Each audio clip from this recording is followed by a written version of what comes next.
Halo, saya Supaya Arifin, dan di video kali ini saya akan membahas tentang 5 tips memilih printer untuk usaha cetak foto atau studio foto.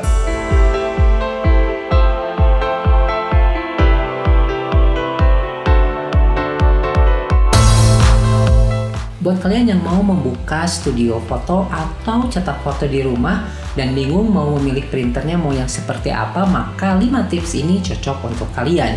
Jadi di sini akan saya share bagaimana cara memilih printer supaya kalian tidak salah pilih dan menyesal untuk nantinya.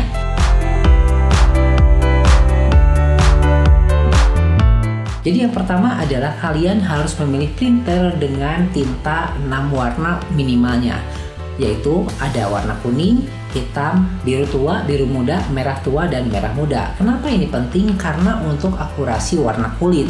Jika kalian menggunakan printer 4 warna, maka warnanya tidak akan akurat untuk kulitnya, akan lebih ke kuning-kuningan atau ke merah-merahan. Terus juga untuk printer 6 warna ini biasanya memiliki tray yang lebih lebar, jadi dia bisa narik kertas-kertas yang tebal di atas 260 gram. Berbeda dengan yang 4 warna, biasanya lebih sempit lagi sehingga kadang itu suka nggak narik kalau untuk kertas yang tebal. Kemarin saya ke teman saya tuh, dia punya fotokopi ya, karena printer saya ini kemarin bermasalah, terus saya ke dia dan saya minta dicetakkan sertifikat dengan menggunakan kertas kongkon seperti ini. Tapi ternyata si printernya itu nggak narik dan dia menggunakan printer 4 warna merek Epson L3110 gitu. Jadi disitulah kalau untuk kertas-kertas yang tebal biasanya harus menggunakan printer 6 warna karena memang untuk tujuannya. Kalau untuk yang 4 warna biasanya untuk dokumen atau untuk kertas yang di bawah 200 gram seperti itu.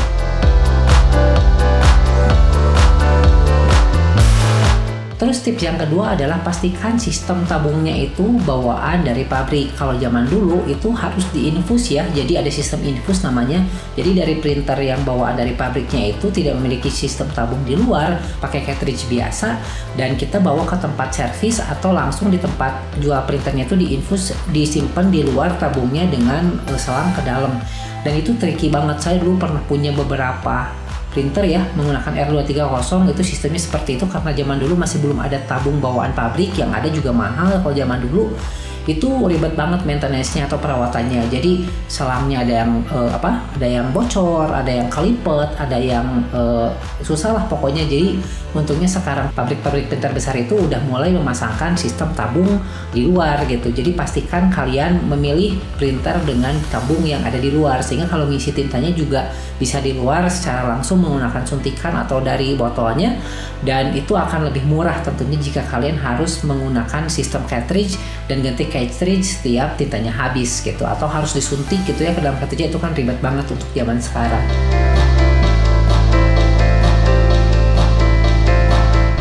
Yang nomor 3 adalah pastikan kalian memilih printer ini selain printernya juga yang tadi nomor 1 dan nomor 2 yang sudah saya sebutkan, kalian juga pastikan menggunakan tinta original dan juga kertasnya kualitas premium.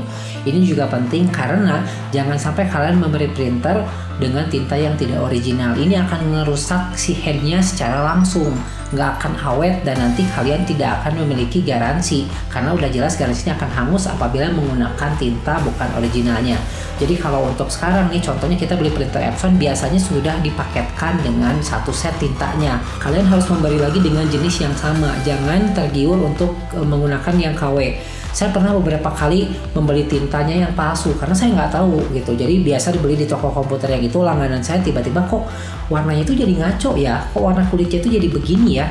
Ternyata si warna biru mudanya itu palsu. Jadi warnanya itu seperti biru tua. Jadi pas ketika di print nozzle checknya itu biru tua dengan biru mudanya itu sama-sama warnanya seperti itu. Saya komplain lah ke tokonya dan tokonya mengganti gitu. Jadi mengganti karena dia juga nggak tahu katanya dari suppliernya gitu kan. Dan akhirnya kan saya harus mengeluarkan biaya untuk mengkurasi headnya gitu, si cartridge-nya, karena kan di dalam situ kan sudah ada tinta yang bukan semestinya warnanya. Jadi ya mau nggak mau kan keluar biaya untuk itu. Jadi pastikan kalian selalu menggunakan tinta original dan juga kertasnya itu biasanya yang premium. Kalau saya dulu itu menggunakan Silky Professional gitu. Jadi itu lumayan bagus, kualitasnya juga awet gitu ya, nggak langsung luntur, bisa bertahun-tahun juga masih tahan lama gitu untuk kertasnya. Kalau sekarang ya kalian tinggal ke toko ke toko yang menyediakan supply untuk kertas foto, kalian cobain dulu tuh beli beberapa jenis, misalkan yang satu paknya yang murah yang 15.000 ada yang 20.000, ada yang 50.000. Kalian coba print gambar yang sama dan kalian bandingkan menurut kalian bagusan yang mana. Setiap printer memiliki kecocokan yang berbeda terhadap jenis-jenis kertas. Jadi pastikan kalian coba dulu,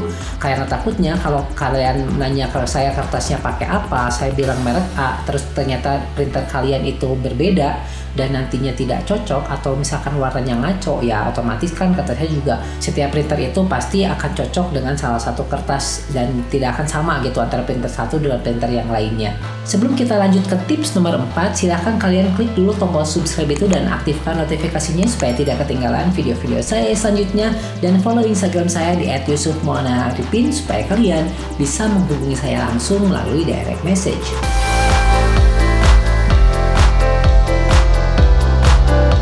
Yang nomor 4 adalah jangan terburu-buru apabila ada printer baru yang dirilis di pasaran. Ini penting banget juga karena beberapa teman saya tuh dia tuh suka nge-update tuh, suka cari-cari misalkan ada printer baru nih gitu kan, terus dia tuh langsung beli.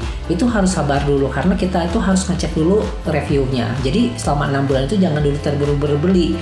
Jadi kita tuh mesti sabar dulu, terus lihat dulu ada orang yang sudah beli duluan, itu akan nge-review dan kita lihat hasilnya seperti apa. Karena pernah juga kan ketika beli printer nggak taunya itu barangnya kurang bagus gitu, jadi ada masalah dicacat di drivernya atau di firmware-nya atau di head-nya dan lain sebagainya, dan itu akan bermasalah apabila kalian beli terburu-buru. Terus juga kenapa kita nunggu 6 bulan, karena biasanya ketika si printer itu dirilis dia tidak akan langsung ada spare part-nya di pasaran, biasanya 6 bulan kemudian baru masuklah diimpor dari luar. Nah itu penting banget apabila kalian terburu-buru beli, terus misalkan ada yang rusak gitu kan, terus misalkan kalian dibawa ke tempat garansinya dan ternyata harus nunggu dulu karena spare partnya nggak ada, kan juga bakal repot ya buat kalian. Jadi pastikan kalian itu sabar dulu menunggu minimalnya 6 bulan ketika printer baru keluar di pasaran sebelum kalian memutuskan untuk membeli. Selain itu juga kalian bisa cek-cek reviewnya dulu apakah printer itu cocok dengan yang kalian butuhkan.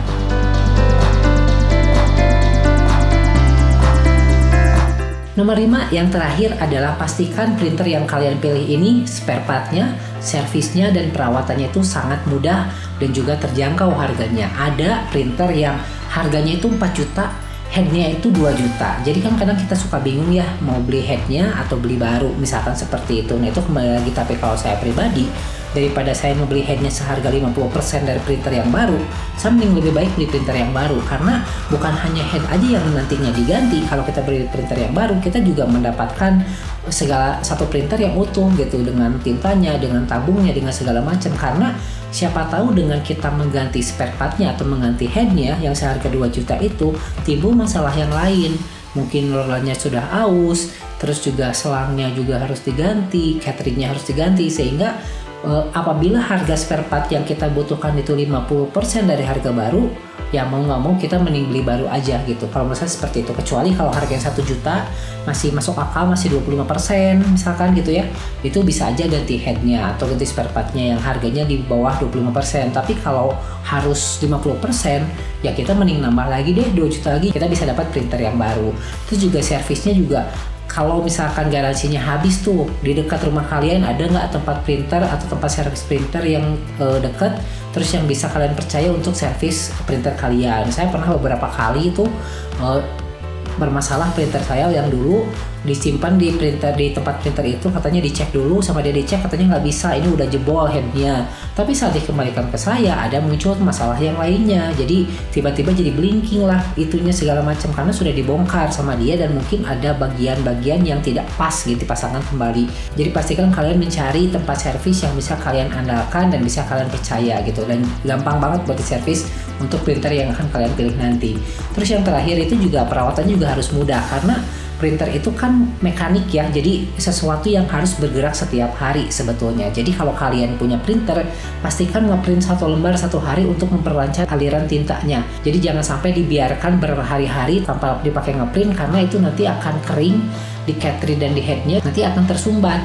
Itulah kenapa harus di clean head ujung-ujungnya. Jadi lebih gampang kalian ngeprint apa deh, misalkan print test page sehari 1 HVS saja apabila tidak digunakan. Ini sangat penting apabila kalian memiliki printer di rumah saat ini dan tidak pernah kalian gunakan. Jadi daripada printernya rusak nggak dipakai, itu harus kalian minimal print 1 kertas setiap harinya. Jadi demikian video tentang 5 tips memilih printer untuk cetak foto atau usaha studio foto ya. Semoga bermanfaat dan saya Yusuf Marvin. Like, comment, dan subscribe dan sampai jumpa.